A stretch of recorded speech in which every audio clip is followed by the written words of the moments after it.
말씀은 1절부터 67절까지 이제 리브가를 데려오는 장면들이 나오는데 67절을 다 읽기는 좀 어려움이 있어서 12절까지만 읽었고 말씀 중간중간에 다른 말씀들을 조금씩 읽어가면서 하나님 말씀을 전하도록 하겠습니다. 오늘 제목은 하나님의 섭리입니다. 리브가를 데려오는 그 결혼에 대한 이야기를 할 수도 있지만 하나님의 섭리라는 주제 안에 이 말씀들이 들어가 있다는 생각이 들어서 오늘 이 제목을 가지고 말씀을 전하고자 합니다. 요즘 시대는 이제 AI가 굉장히 이제 많이 발달이 되었죠. 그래서 저도 이제 올해 이제 써야 되는 페이퍼라고 하나요?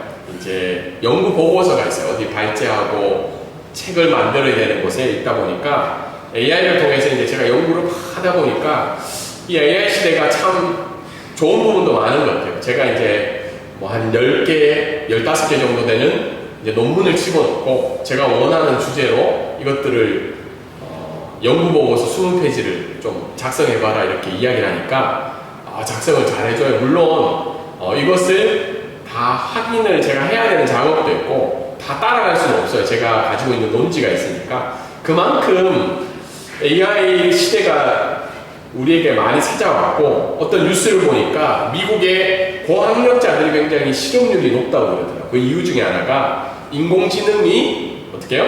우리가 할 수 있는 고학력자들이 할 수 있는 일들을 많이 커버하고 24시간 쉬지 않고 돈을 주지 않는 월급도 주지 않고 일을 시킬 수 있는 영역이 바로 이 영역이라고 합니다. 그와 반면에 이렇게 과학이 많이 발달이 되고 인공지능이 발달이 될 수 있는 시대지만 다른 한편으로는 여전히 우리 이 세상에 살아가는 특별히 한국 사람들은 운명을 믿고 있는 시대가 있다는 겁니다. 여기 왼쪽 편에 보면 최근 5년 사이에 이제 점을 본 사람들이 이렇게 많다는 거죠. 41%가 점을 봤다는 거예요.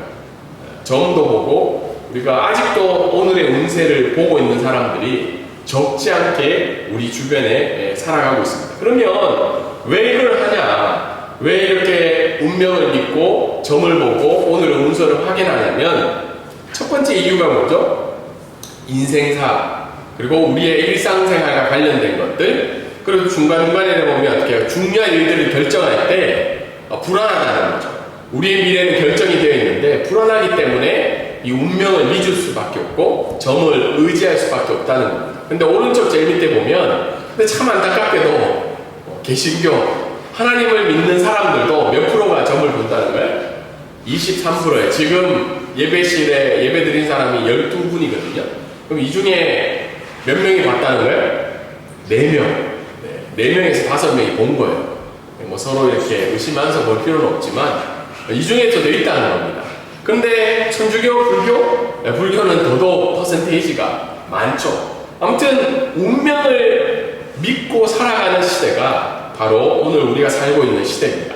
근데 성경은 어떻게 이야기하고 있냐? 사실 운명과 우연이라는 것과 하나님의 섭리라는 말은요 큰 의미에서는 비슷한 의미를 가지고 있어요. 어떤 의미인가요? 장래가 고정이 되어 있다는 거죠. 미래가 어떻게 해요? 결정이 되어 있다는 거예요. 여러분 이 사실은 우리가 부정할 수 없잖아요. 하나님이 정해놓으셨던 하나님을 믿지 않지만 어떤 무언가가 결정이 되어 있다는 게 이 섭리와 운명이라는 단어가 가지고 있는 공통적인 의미죠. 근데 운명은 어떤 의미예요? 존재하는 것은 무엇이든지 반드시 존재해야 된다. 굉장히 어려운 말이지만 쉽게 이야기하면 어떻게 해요? 미래에 존재해야 되는 것은 반드시 존재한다는 거죠. 근데 목적이 있어요? 없어요? 운명은 목적이 없습니다. 그냥 정해진 것대로 일어나는 건데 목적이 없다는 거예요. 근데 하나님의 섭리라는 단어는 스퍼전 목사님이 이렇게 얘기했죠. 하나님이 바퀴들을 움직이시는데 그 바퀴들이 어떻게 해요? 하나님이 움직이는 그 바퀴 안에 거기에 들어가 있다는 겁니다. 이것을 웨스터민스터 신앙고백이라는 우리가 중요하게 생각하는 신앙고백에 이렇게 이야기하고 있어요. 한번 같이 읽어볼까요? 한번 읽겠습니다. 자, 시작. 만물의 위대하신 창조하신 하나님은 그의 지혜와 권능과 공의와 성과 자비의 영광을 찬양받기 위해 그의 무모한 예지와 자유롭게 변함없는 그 자신의 뜻의 방침에 따라 지극히 지혜롭고 거룩한 섭리에 의해 가장 큰 것에서부터 가장 작은 것에 이르기까지 모든 피조물과 행동과 사물을 붙드시고 지도하시고 주관하시고 통치하신다는 게 하나님의 섭리라는 뜻이에요. 굉장히 어렵죠, 말이. 이게 영어에서 번역이 되다 보니까 한자들도 많이 썼는데, 첫 번째는 섭리의 목적인 거죠. 하나님이 영광 받으시기 위해 결정해 놓고, 그러면 누구 뜻대로? 하나님이 기뻐하시는 뜻대로 그걸 결정해 놨다는 거예요. 근데 그것을 이루기 위해서 하나님 그냥 내버려 둔 게 아니라 어떻게 해요? 작은 것에부터 큰 것까지 하나님이 붙드시고 지도하시고 주관하시고 통치한다는 말이 섭리라는 말이에요. 이것은 운명이라는 것과는 굉장히 다른 의미를 가지고 있죠. 오늘 읽었던 말씀은 사실은 그런 단어가 나오고 있지 않죠. 대부분 무슨 내용이에요? 아브라함이 며느리 얻고 싶어서 자기 종을 보내서 며느리를 어떻게 해요? 리브가를 만나게 되고 그 리브가를 데려오는 장면이 오늘 본문의 말씀입니다. 어떻게 보면 가정의 달에 이 말씀을 적용해서 어떻게 해요? 우리가 자녀의 결혼에 대해서 이야기할 수 있는 본문일 수도 있지만 더 넓은 의미에서 보면 하나님의 섭리의 관점에서 이 본문들을 오늘 이야기를 할 수가 있습니다. 오늘 첫 번째 말씀을 통해서 한번 읽어보겠습니다. 자, 시작. 하나님의 섭리는 하나님의 언약에 기초합니다. 하나님의 섭리는 하나님의 언약에 기초해서 이루어진다는 겁니다. 오늘 말씀들을 잠깐 살펴보면 1절에 보면 아브라함의 나이가 많았다는 거, 늙었다는 표현을 쓰죠. 그리고 범사의 복을 많이 받았는데 이때 아브라함의 나이는 몇 살이었냐면 140세 정도였어요. 그러니까 지난주에 그 사라가 몇 세에 죽었다고 했나요? 기억나요? 127세죠. 127세. 그럼 아브라함의 나이가 10세가 많으니까 137세에서 3년 정도 흘러간 거죠. 그래서 이제 아들이 몇 세인 거예요? 40세죠. 이 집안도 좀 문제가 있어요. 아들이 아버지와 비슷하게 어떻게 해요?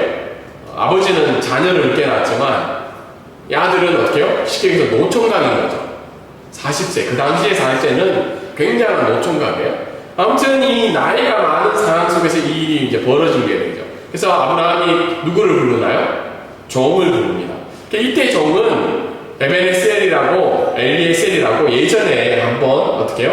자기의 종을 후계자로 삼으려고 했던 종이 있죠. 아마 그 종이었을까라는 성경학자들이 있습니다. 왜냐하면 굉장히 의미를 부여하죠. 어떤 의무를 부여하나요? 그 종에게 며느리를 데려오라는 명령을 하죠.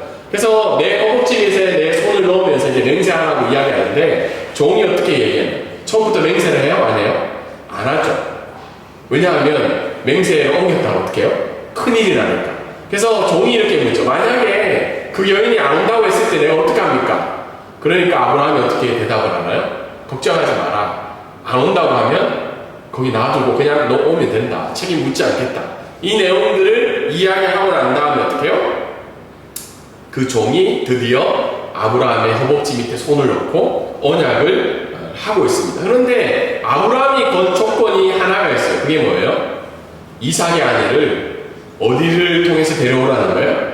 가나안 땅의 여인이 아니라 고향 족속에서 데려오라는 거예요. 그러니까 내 형제들 중에 내 친척들 중에 데려오라는 게 하나의 조건이었습니다.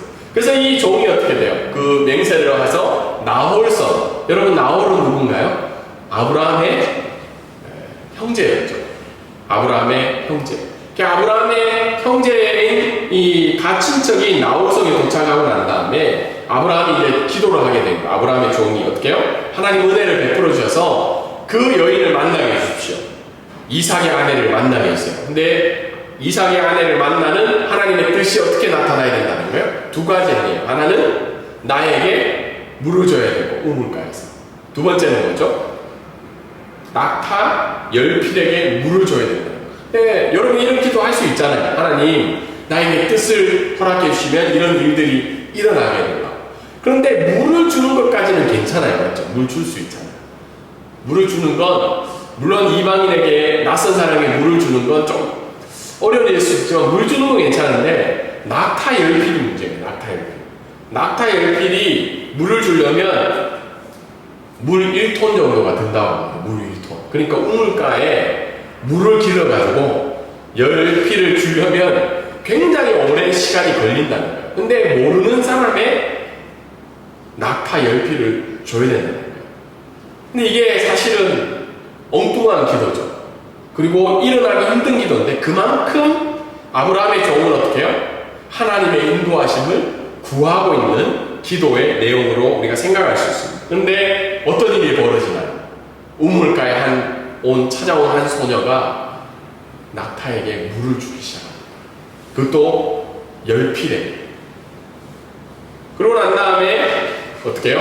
이 종이 묻죠. 너 누구냐? 누구 집 자식이냐? 그러니까 그 소녀가 어떻게 돼요? 나는 나홀 집안의 여인이고 어떻게 부두엘의 딸이고 그리고 오빠가 누구예요? 오빠가 누구라고 나오나요? 저도 기억이 안 납니다. 얘가 설명을 드릴게요. 그래서 어떻게 돼요? 드디어 확인을 한 거죠. 자기가 하나님 앞에 기도한 거랑 아브라함이 조건의 그 두 가지가 맞아떨어지는 장면이 나타나고 있습니다. 근데 이 말씀을 통해서 우리가 알 수 있는 것은 아브라함의 먼저 조건이었다. 그게 뭐냐면 언약을 지키는 거죠. 여러분, 아브라함이 이때 자신의 종에게 이야기했던 그때가 나이가 몇 살이었다고요? 140살입니다. 140살. 140세, 이제는 죽을 날이 얼마 안 남아요. 왜냐하면 자기 사랑하는 아내는 이미 죽었죠. 그리고 자기 아들이 지금 몇 세예요? 40세. 물론 여기 결혼을 준비하시는 분도 계시지만 40세 정도 되고 노총각이 되면 부모님의 마음이 어때요? 누구라도 데려오라고 얘기하지 않나요? 아니면 너 하나님이 너에게 허락하시지 않은 것 같아. 그냥 포기해라. 그냥 혼자 살아라. 어떠실 것 같아요? 물론 지금 모자지간도 있으시고 저희 집은 아직 나이가 얼마 안 먹었는데 제가 얼마 전에 저기 눈 감고 있는 아들에게 물어봤어요. 결혼할 거냐고. 결혼을 한대요. 근데 3명은 좀 힘들고 2명까지는 아들 낳겠다 했을 때 그래도 결혼을 부정하진 않구나. 근데 만약에 내가 죽을 날이 얼마 남아있지 않고 아들은 나이가 작고 하나님의 언약은 이루어 가긴 해야 되는데 아브라함처럼 이야기를 할 수 있었을까요? 가나안 주변에 보이는 여자 택하지 말고 저기 가가지고 내 친척 중에 자녀를 데려오라고 이야기할 수 있었을까요? 물론 우리가 성경을 타자처럼 읽으면 괜찮아요. 그럴 수 있지. 아브라함 믿음의 조상이니까. 그런데 아브라함이 이야기한 조건은 언약을 지키기 위한 조건이었다. 왜 가나안 여자를 데려오지 말라고 이야기할까요? 그것은 바로 하나님이 주신 그 신앙이 혼합되는 것을 방지하고 하나님이 약속한 그 언약, 너의 시로 말미암아 하나님의 언약을 이루겠다는 그 언약을 지키기 위한 것이었죠. 그래서 근데 그 이야기는 이제 놀라운 일이 일어났죠. 어떻게 해요? 24장 51절에 보면 리브가를 데리고 가라고 이야기하고 결국은 어떻게 해요? 그 종이 리브가를 데리고 아브라함이 있는 땅에 도착하는 일이 있습니다. 그래서 우리는 이런 일들을 볼 때 하나님의 섭리를 우리는 생각하면 하나님 멋지다. 하나님 그 언약을 이루셨구나 생각하지만 한편에 우리가 다르게 지켜봐야 될 것은 아브라함의 행위는 어디에 포함이 되어 있다는 거예요? 언약 안에 있다는 거예요. 여러분, 우리가 말씀을 들을 때 하나님의 섭리, 우리가 기대하는 바들을 이루어가는 것도 중요하지만 우리의 행위가 그 언약 안에 있는가가 먼저 중요하다는 겁니다. 두 번째, 오늘 말씀을 통해서 알 수 있는 것은 야훼를 고백하는 거예요. 하나님의 섭리를 믿기 위해서는 야훼를 고백해야 되는데 오늘 읽은 24장에요. 반복적으로 나오는 단어가 야훼라는 단어예요. 몇 번이 나오냐면 18번이 나와요. 그리고 구약에 야훼라는 단어가 몇 번 나오냐면 6,800번이 나온다고 합니다. 제가 어제 물어봤어요. 성경 주석이랑 챗GPT를 동시에 비교해봤어요. 주석에도 6,000번 이상. GPT 물어보니까 6,800 몇십 번이 나온대요. 그래서 보니까 이 정도로 많이 나왔구나.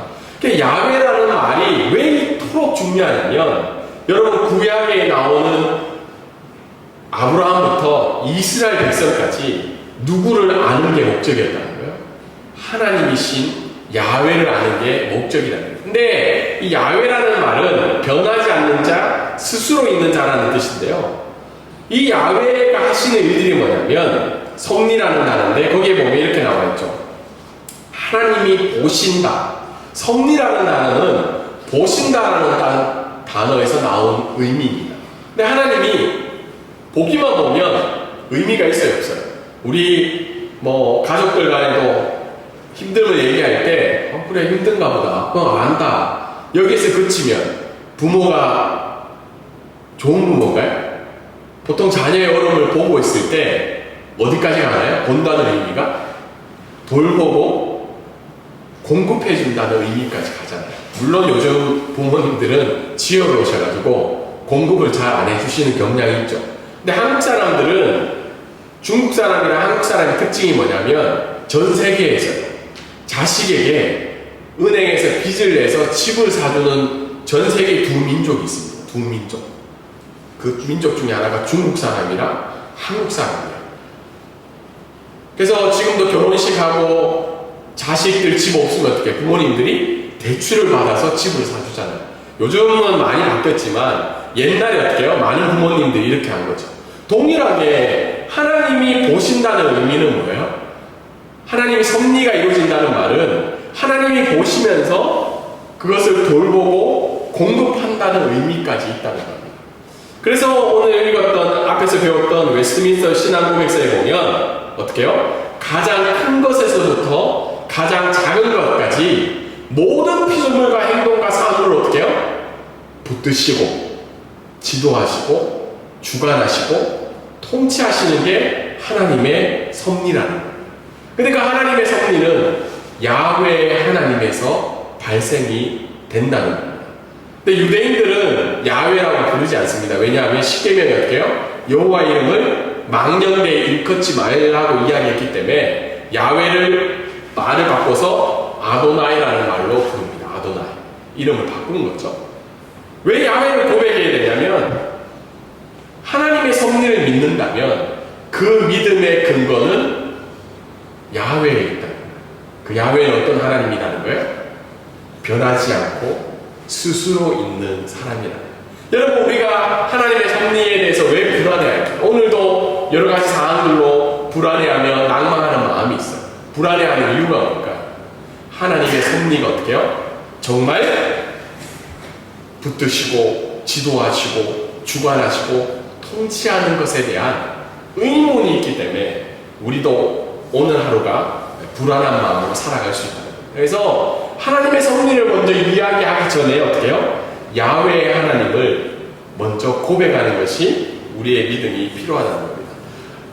그리고 오늘 첫 번째를 통해서 알 수 있는 마지막은 매 순간 무엇을 구하라는 거예요? 하나님의 인도하심을 구하라는 거예요. 12절에 보면 이렇게 나와 있죠. 그가 이르되 종이 기도하고 있죠. 우리 주인 아브라함의 하나님 여호와여 원하건대 오늘 나에게 순조롭게 만나게 하사. 여러분 사실은 24장의 주인공은 누구예요? 아브라함이 아니고 이삭이 아니고 종이죠. 종이 정말 믿음으로 이런 기도를 하고 있는 거죠. 근데 순조롭게 만나게 하사라는 단어의 뜻이 뭐냐면 내 앞에 발생하게 하소서라는 말이에요. 다르게 이야기해서 어때요? 하나님이 계획하시고 하나님이 붙드시고 통치하시는 일이 지금 뭐예요? 내 앞에 오늘 일어나게 해달라는 기도라는 거예요. 다르게 얘기해서 운명이나 우연히 일어나는 것이 아니라 하나님 섭리 안에서 잘 짜여진 계획이 내가 오늘 경험하게 해달라는 기도를 하고 있다는 겁니다. 그래서 우리는 하나님의 섭리를 이야기할 때 무엇을 해야 되냐면 내 앞에 하나님이 계획하신 일을 오늘 경험하게 해달라는 기도를 해야 되는 게 우리의 날마다의 삶의 고백이라고 이야기를 할 수 있습니다. 두 번째 오늘 말씀을 통해서 우리가 알 수 있는 것은 한번 읽어볼까요? 시작! 하나님은 하나님의 섭리를 이루시기 위해 인간의 신실한 책임을 사용하고 있습니다. 그 다음에 이제 리브가를 만나고 난 다음에 호적조사를 다 끝나고 이제 리브가의 집으로 가게 됐죠. 28절부터 33절 리브가의 오빠 이름이 이제 나옵니다. 라반이죠. 라반. 예, 저도 참 죄송한데 40대 중반이 넘어가기 시작하니까요. 이제 이 이름이 기억이 잘 안 나요. 그래서 라반이 이제 종을 이제 집으로 초대하죠. 왜 라반이 집으로 초대했냐면 리브가의 아버지가 부두엘인데 부두엘도 이제 나이가 많아지기 시작한 거죠. 그래서 리브가의 오빠인 라반이 실제적인 이 집안의 가장이었던 거죠. 그리고 이제 갔을 때 종이 그 전에 일어났던 일들을 이야기하는 거예요. 내가 이렇게 기도했는데 그 전에 어떻게 우리 집 주인은 부자이고 우리 집 주인은 여호와의 복을 받고 그리고 그 주인이 이런 기도를 하고 명령을 내려서 내가 이렇게 왔는데 이런 일이 일어났다고 이야기를 하고 있죠. 48절에 보면 종이 이렇게 이야기하고 있죠. 나의 주인의 동생의 딸을 그의 아들을 위하여 택하게 하셨으니 하나님의 섭리를 고백하고 있죠. 그러자 리브가가 드디어 이제 가나안행을 결정하게 되는데 라반과 부두엘도 동일하게 이렇게 얘기해요. 이 일이 누구로부터 일어났다고요? 여호와께로부터 일어났다는 거예요. 동일하게 라반과 부두엘도 뭘 고백하고 있죠? 하나님의 섭리를 고백하고 있는 거예요. 그리고 난 다음에 59절부터 61절에는 라반이 드디어 리브가를 축복하면서 떠나보내게 됩니다. 그리고 61절부터 67절까지 어떻게 해요? 리브가와 종이 돌아와 이삭을 만나게 되는 장면이 오늘 읽었던 말씀의 내용입니다. 오늘 이 말씀을 통해서 인간의 신실한 책임은 하나님의 섭리의 도구라는 것을 알 수 있습니다. 가끔 여러분, 우리는 운명론자에 사로잡힐 때가 있어요. 미래가 결정이 되기 때문에 나는 인간의 책임을 어떻게 해요? 별로 지지 않으려는 것들이 우리의 삶 가운데 있죠. 하나님이 결정해 주시고 인도해 주시고 다 해놨는데 내가 어떻게 하든 어떻게 해요? 하나님 다 해줄 거야 라는, 아니면 나의 책임이 하나님의 섭리에 어떻게 같이 갈까에 대한 잘못된 거나 오해의 소지들이 있다는 겁니다. 오늘 본문의 말씀에 보면 이렇게 나와 있죠. 라반은 하나님의 섭리를 고백했지만 그 이전에는 자기의 욕심의 행동을 먼저 보이고 있어요. 왜 라반이 그 종을 집으로 불러들였을까요? 봤는데 자기 여동생이 뭘 걸고 있는 거예요? 코걸이와 손목걸이를 가지고 있는, 쉽게 얘기해서 어떻게 해요? 집 다이아하고 금반지가 걸려있는 거예요. 너 어디서 어디서 왔냐 하니까 저기 있는 모르는 사람이 줬다. 그래서 거기 가보니까 그 사람이 뭘 가지고 있어요? 낙타 곁에 서 있다고 했잖아요. 낙타 곁에 서 있다는 말은 뭐예요? 낙타 10피를 가지고 있는 걸 본 거예요. 그러니까 이 사람 뭐라고 생각해요? 금수저다라는 생각을 한 거죠. 금수저다. 그게 관심이 이제 많아지기 시작해요. 라반은 하나님의 섭리보다는 뭐에 관심이 많은 거예요?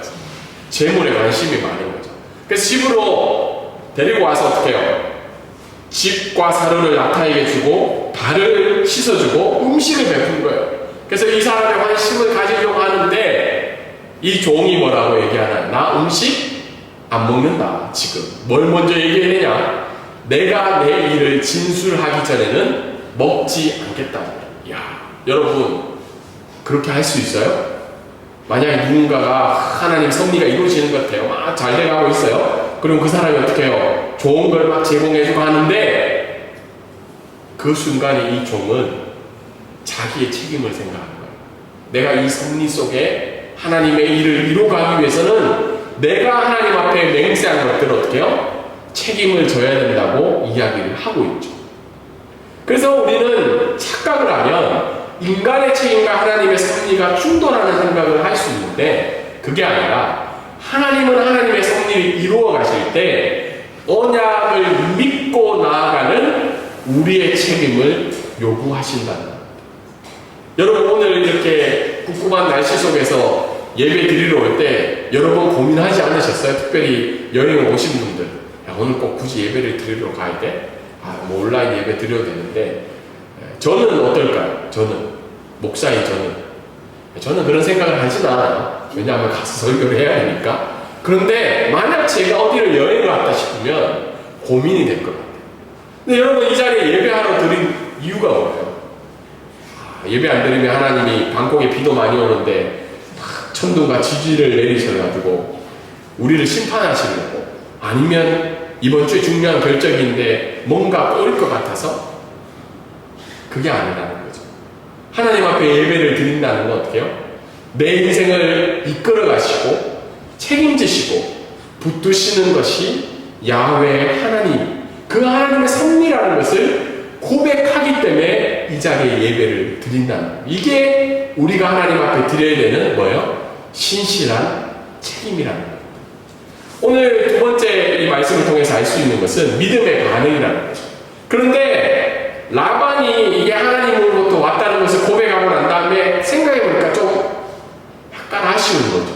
그래서 55절에 보면 이렇게 이야기하죠. 리브가의 오라버니와 그의 어머니가 이르되 이 아이로 하여금 며칠 또는 열흘을 우리와 함께 머물게 하소서. 이게 사람이라는 거예요. 하나님의 섭리를 알지 못해요. 당장 하려고 하니까 아쉬운 거죠. 그런데 리브가는 어떻게 대답을 하나요? 리브가한테 한번 물어봅시다. 이게 참 아이러니하죠. 자기들 보내기 싫으니까 우리 딸한테 한번 물어보겠습니다. 근데 리브가는 어떻게 대답해요? 그가 대답하에 가겠나이다. 이 말은 뭐죠? 며칠 안 묵어도 됩니다. 나 하나님 뜻인 줄 알고 가겠다는 거죠. 라반과 리브가의 어머니의 반응과 리브가의 반응은 다르다는 겁니다. 그래서 어떻게 보면 리브가는 여자 아브라함이라고 이야기해요. 왜냐하면 갈 바를 알지 못하고 그 얘기만 듣고 지금 시집 가겠다는 거죠. 혹시 아직 미혼이신 분과 아니면 미혼의 자녀를 분들이 이 일을 할 수 있겠어요? 어렵죠. 근데 왜 제가 이 말씀을 드리냐면 우리는 때로는 하나님의 섭리를 알고 하나님의 영광을 위해서 이 일이 일어나야 되는 것을 알지만 우리 한편의 마음에는 어떻게 해요? 뭐가 있다는 거예요? 거부 반응이 있다는 거예요. 우리가 하나님의 섭리의 은혜를 고백하고 기도하고 나아가지만 그것이 당장의 나의 유익과 행복에 불편함을 주든지 아니면 어려움이 찾아올 때 우리도 동일하게 거부 반응을 보일 수 있다는 거예요. 리브가의 오라버니와 그의 어머니 어떻게 보세요? 야, 저 하나님 섭리가 이루어졌는데 고백해놓고는 뒷걸음치는 거 봐라. 좀 이상하다 생각할 수 있지만 우리의 삶 가운데도 이런 거부 반응이 있을 수 있다는 거예요. 왜냐하면 우리는 하나님을 어떻게 해요? 하나님의 섭리를 요술램프 지니와 같은 하나님으로 원할 때가 있어요. 내가 원할 때 쫙 나타나서 어떻게 해요? 쫙 열어주고 탁 해결해주고 싹 사라져주고. 그런데 하나님의 섭리는 하나님의 기뻐하시는 뜻과 시기에 이루어지기 때문에 때로는 우리의 삶에 불편함과 어려움과 고난으로 찾아올 때도 있다는 걸 본문은 이야기를 하고 있습니다. 마지막으로 오늘 말씀을 통해서 우리의 긴 인생의 퍼즐 속에서 하나님의 섭리의 목적을 기억하라는 겁니다. 여러분 퍼즐을 하다 보면 어떻게 해요? 우리는 모르잖아요, 그 그림을.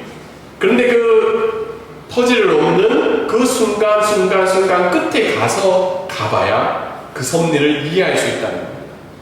오늘 찬양의 내용들이 약간 좀 우울해요. 맞죠? 뭐 고난, 또 하나님의 일하심, 시련, 낭만. 제가 이걸 정한 이유가 날씨가 그래서 우리의 우울한 마음을 달래기 위해서 찬양을 정한 게 아니라 그래도 이 설교를 정하고 이제 찬양을 결정하거든요.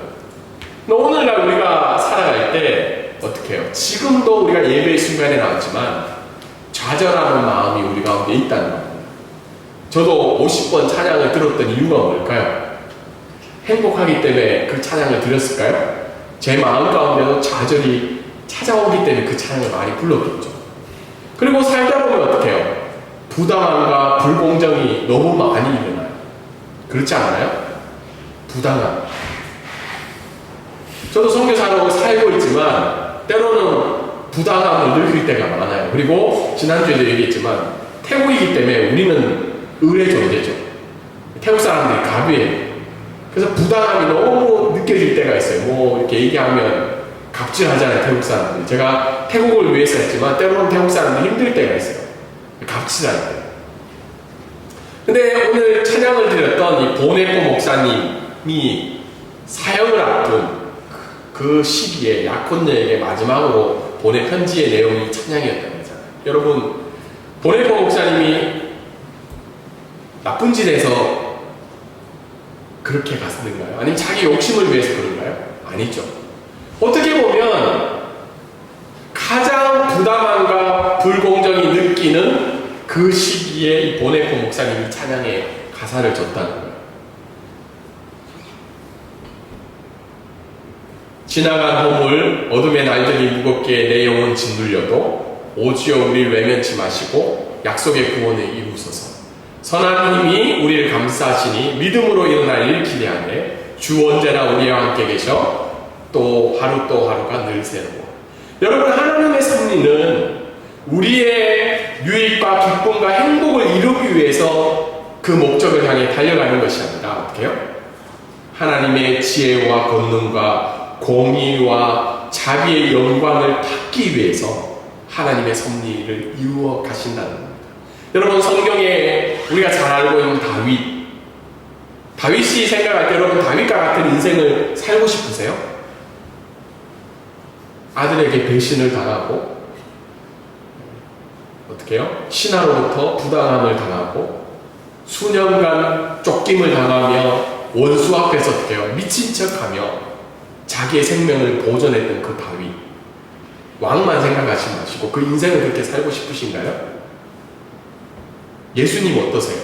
예수님 이 땅에 하나님의 아들이시고 하나님이신 그분이 어떻게 해요? 십자가의 모욕을 당하며 그 죽음을 참으시고 받아들이고 그 부당함을 받아들이신 이유가 뭐예요? 하나님이 정하신 그 뜻에 따라 하나님의 섭리의 목적을 이루시기 위해 그 부당함을 받아들이셨다는 거예요. 저는 선거가 끝나고 또 우리 대한민국 사회에 어떤 일이 일어날까 고민이 돼요. 근데 참 안타까운 것은 많은 교회들이, 많은 그리스도인들이 하나님의 영광을 위해 살아간다 고백하지만 그 인생에서 찾아오는 부당함과 불공정 앞에서는 받아들이기 힘들다. 그래서 오늘 이 말씀을 정리하면 우리의 삶 가운데 하나님의 섭리를 이해하기 위해서는 야훼의 하나님을 먼저 고백해야 돼요. 전능하시고 스스로 있는 그분이 정하신 그 계획에 따라 우리의 삶을 맡겨드리기를 원합니다. 두 번째는 그런 삶을 살아갈 때 부당함과 불공정함으로 인해 우리에게 삶의 불안이 찾아올 때마다 나보다 나를 앞서 이끌어 가시고 하나님의 영광을 위해 하나님이 기뻐하시는 때때로 이끄시는 그 삶을 믿음으로 고백하시며 그 하나님의 섭리를 이루어 가시는 저와 여러분의 삶이 되기를 주님의 이름으로 소망합니다.